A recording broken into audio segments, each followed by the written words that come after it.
missions and ministry for a number of years right now. I consider him a very good friend.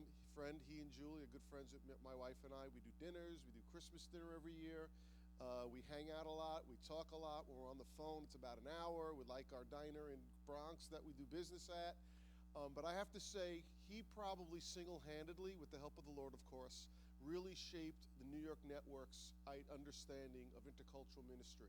I know he's definitely mentored me. I've learned so much, and you're about to hear some of that learning now as he shapes our mind and helps us understand what God has for our network concerning intercultural ministry. So without further introduction, we're going to have Paul Krause come. He's going to share with us this morning.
For the very first time, and this man is screaming at the top of his lungs. Cursed words are coming out of his mouth, little ones.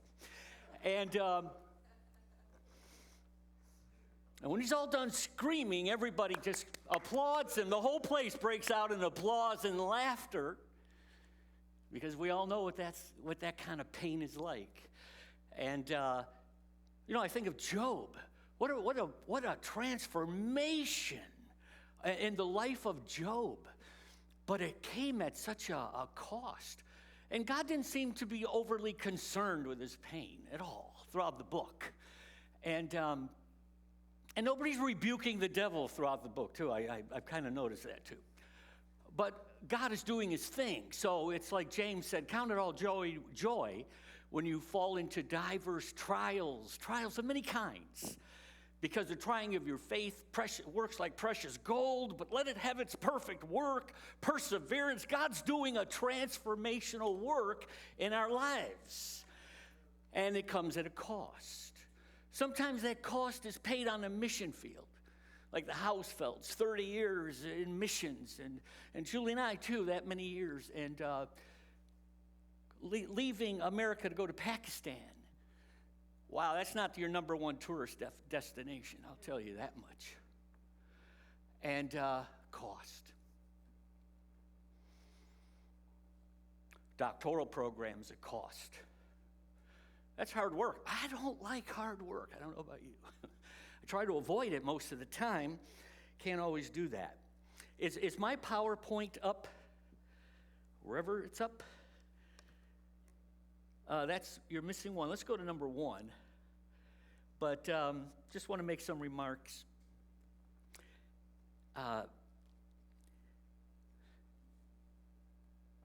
When you meet a woman who looks Asian, now this is part of a little a test of several questions, and just dealing with the subject of intercultural or cross-cultural intelligence. You know, there's many different levels of intelligences now, emotional, and all these things.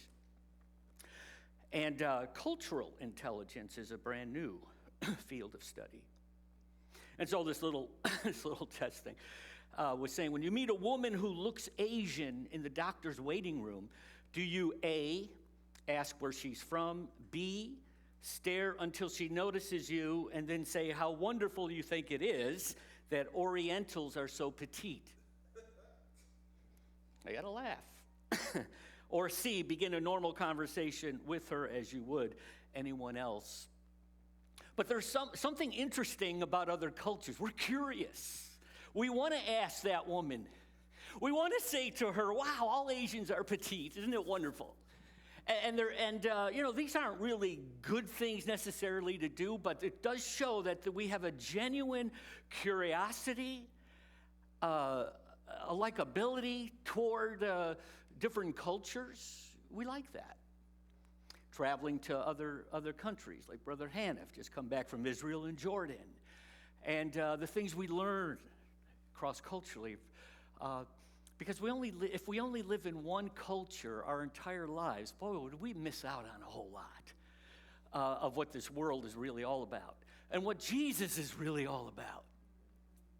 If we were all Jewish, and the only way to salvation would become everybody would have to become a Jewish proselyte, become like us, and then get saved. And that was a whole New Testament question. What do you do with the Gentiles? And the answer, what do you do with the Gentiles, is you realize that they're not proselytes. They are converts, genuine converts, where Christ is being formed in them. And they are the answer to the Hellenistic world, to present Christ, the Gentile Christ, to the Hellenistic world. That is their witness. If it was left up to a Jewish culture, a single culture, to win the world, it wouldn't be as effective. But Christ in all cultures, what a wonderful thing. I remember going to Africa. That was a main driving force in me, was this curiosity. I wanted to see how the gospel works in Africa. And what would that look like? And that was a driving force for me. I remember that because I was fascinated with Africa and the culture and the languages and the colors and just the African continent was special. And there's humor, because we're going to make a lot of mistakes. Wow, we're going to make a lot of mistakes. But that's okay. Don't let that stop you from interacting, because we don't know what to do all the time. I spent a few years learning about African culture before I went to the Ivory Coast, ministered for 12 years there. But I don't have time to do that for all the 82 significant people groups here in New York City. How is that possible? So intercultural ministries has to take on a broader, more generalized focus, and leaving it up to a few experts and the call of God to specifically call people to specific ministries. Maybe he's calling you to pray for a specific people group. Isn't that wonderful? for church just to adopt a people group. Hey, we can adopt a highway. Why don't we adopt some people groups? I like how one person talked about how culture impacts our reading of Scripture. And so he looked at the parable of the prodigal son. We all know that kind of well. By the way, Timothy Keller wrote The Prodigal God. I don't know if you read that, but I recommend it. But you know that he squandered his wealth in wild living, and then there was a severe famine. And then he found himself with nothing, and nobody gave him anything. You know, the words quoting right from the scriptures. And so they asked different culture groups, why does the young man end up starving in a pig pen? And Americans, just about 100%, said because he squandered the money he inherited. They asked Russians, and it was majority. Majority was because of the famine. They asked Tanzanians in Africa, and the majority said because no one gave him anything to eat. That's why he was starving. So cultures, and you know, we all grow up thinking, well, this is the way it's supposed to be. And we get a little nervous. You mean I have to adjust to this other culture? Well, that scares people to death. They don't want to do that. And lost my train of thought there.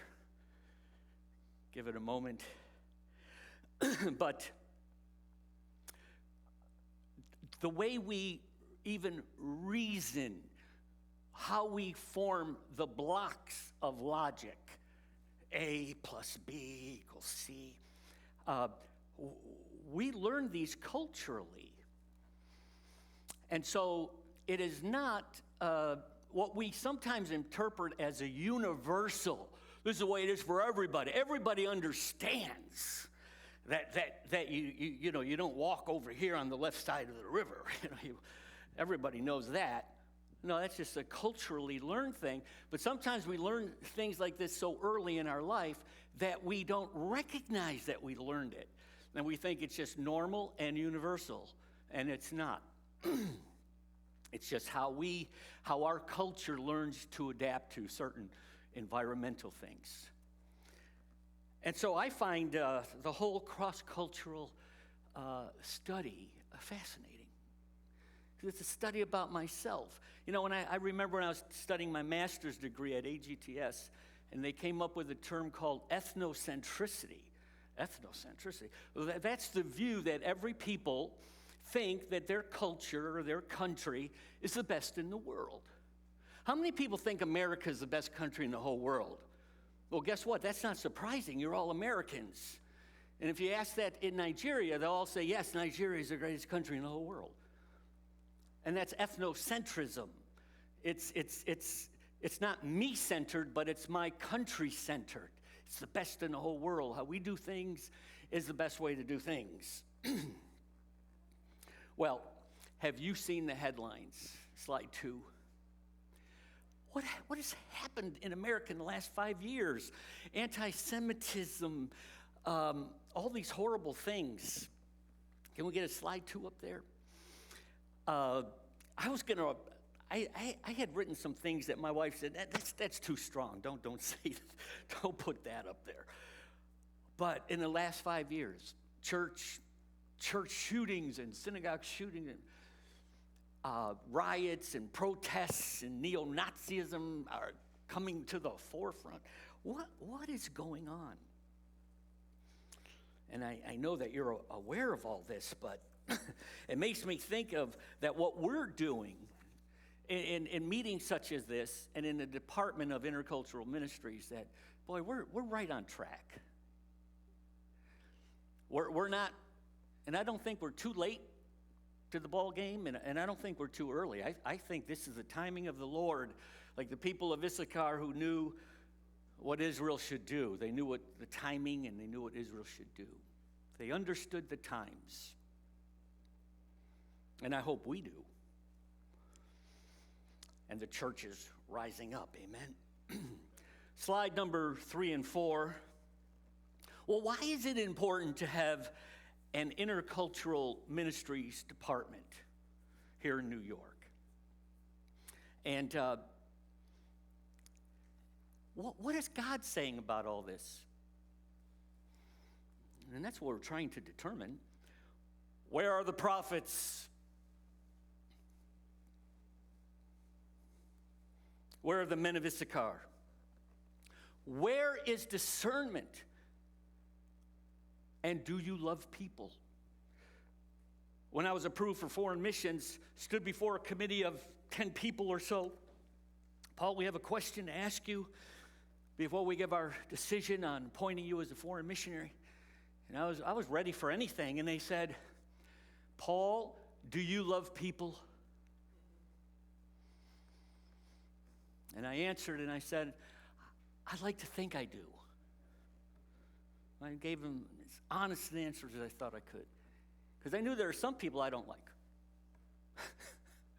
There's some people I don't like. I don't know why I said that. That was Cardinal Paul says, right? Cardinal Paul doesn't like all people. And I better read these.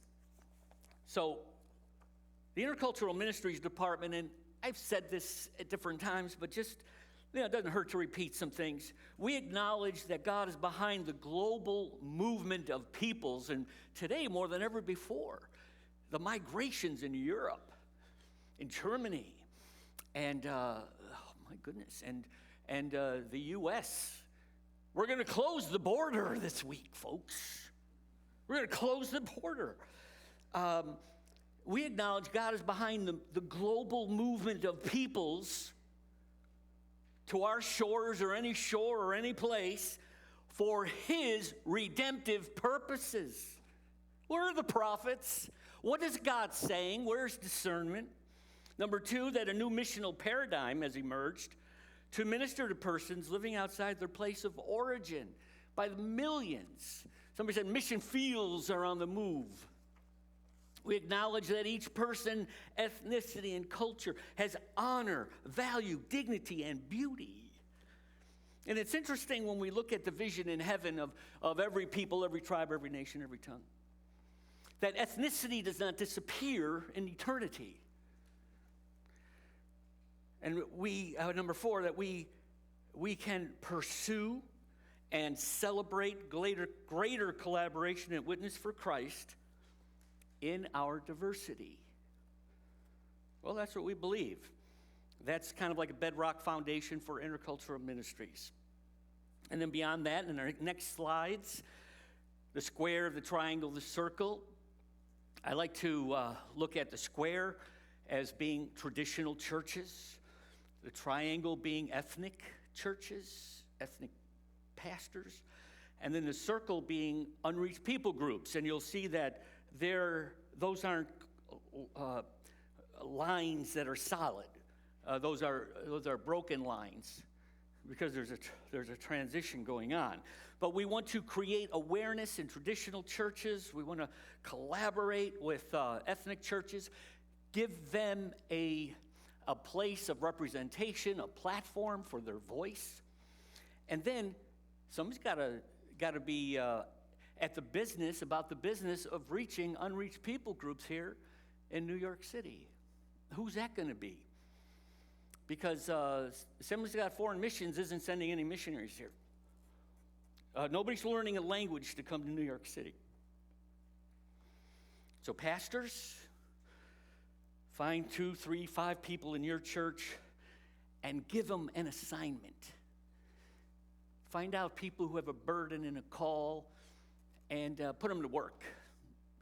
And give them a discipleship project for intercultural ministries. Please.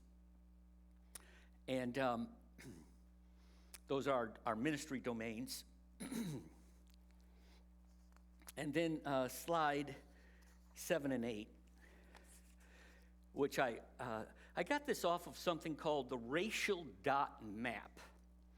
And what makes New York City so interesting is if you look at the whole country, like blue is like the race white people.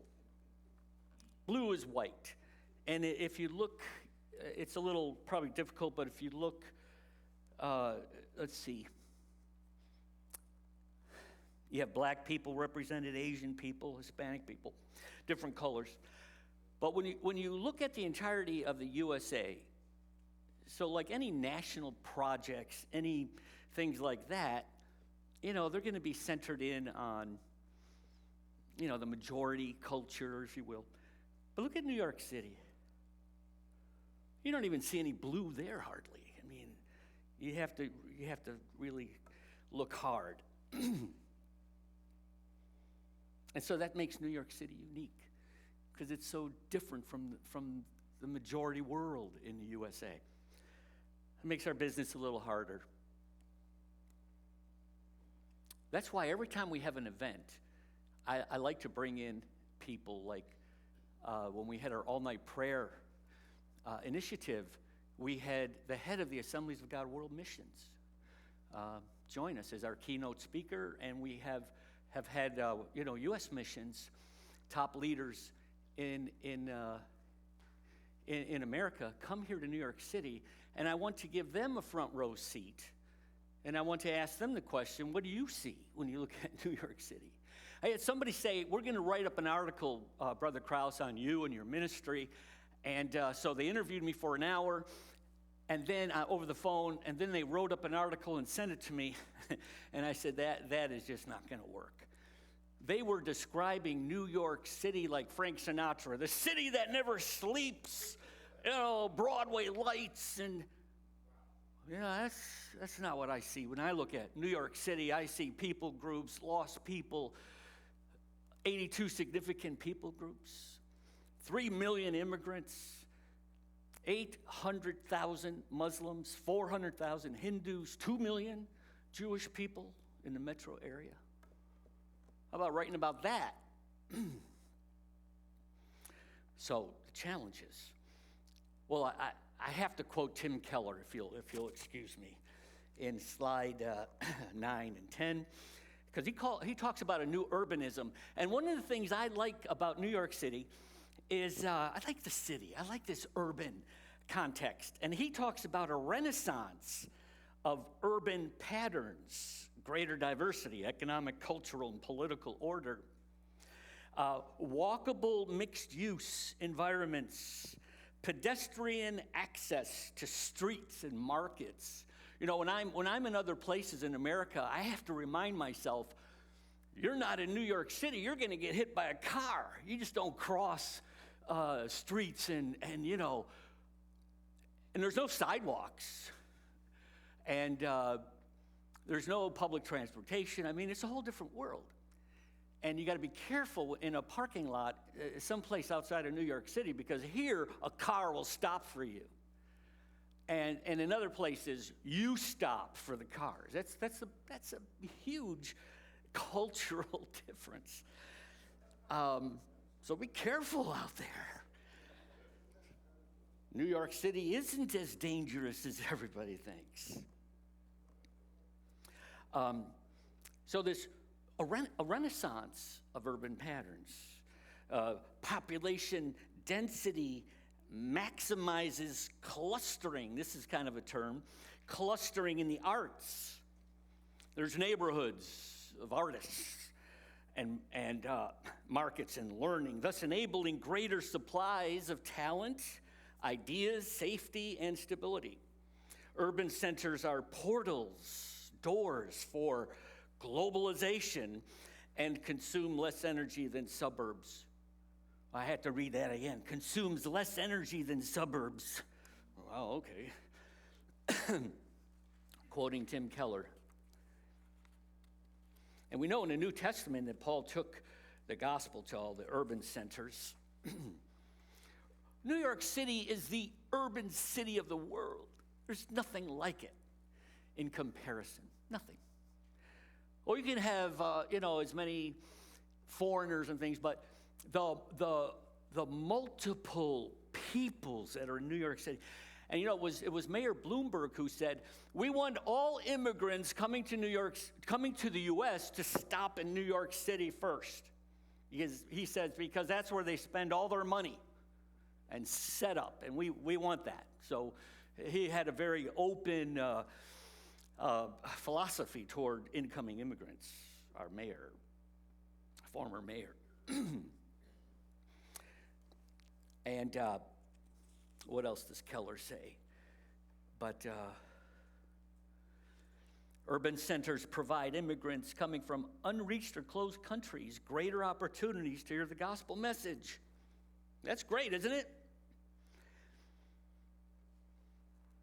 Because what I find is that the majority of immigrants coming into the USA are Christian. Isn't that something? 60%. And then you have immigrants coming from closed and restricted countries. I don't know what the percentage is, but easier to reach them here. Because we can preach the gospel, you won't get arrested for it or imprisoned. You go to one of those restricted countries and you could be arrested, likely be arrested. And then I want to talk finally and lastly, because I'm just giving you a warm up for what's really coming. Cultural blindness. If somebody said, if you want to know what water is, don't ask the fish. Total immersion into a single culture can blind us. And then slide maybe 11 here. Our culture is largely, I was saying this earlier, our culture is largely invisible to us, which is why it is revelatory to leave one society and live in a different culture for a while. And then we do not view our attitudes and social behavior as culturally imprinted, but rather just the way everybody knows things ought to be done. And that's another quote from Keller. I thought this exercise was interesting. I found it in a book called Blind Spot, Hidden Biases of Good People. Very interesting book, but if you look at your slides on your handout, you see the two tables. Are you there? Do you see those two tables? They are the same size, right, and shape? Does everybody agree? Does anybody not agree that they're the same size and shape? Okay. Homework for you is to measure them because they are the same size and shape. But our brains have a way of filling in things. And so we all know that this is a flat piece of paper, right? I mean, this isn't 4 foot wide or anything. So, these tables can't possibly be 3 foot wide. It's a flat sheet of paper. But those false indicators of those little legs and everything are just there to fool you. They are identical in height and width. And then what I think is more profound is the two squares, A and B. They are also the same shade of darkness. Everybody see that? Anybody not see that? And I know you're not going to believe me, so what I did, I printed this off, A and B, and then I just cut out. So you can only see A and B. And you just look at A and B, you will see that both squares are identical in shade. But our minds play tricks on us, so we need to be careful. They call that cultural blind spots. All right, so without further ado, we are, I'll tell you, I invited Mark and Linda Hausfeld to come a year ago. That's how bad I wanted them here. And, we need to hear from the experts because it's complicated. And Mark has church planting in Chicago, urban Chicago, ethnic Chicago, years in Pakistan, leader over 10 Muslim nations in Central Asia with AGWM, former president of the Assemblies of God Theological Seminary. I mean, that experience is just tremendous.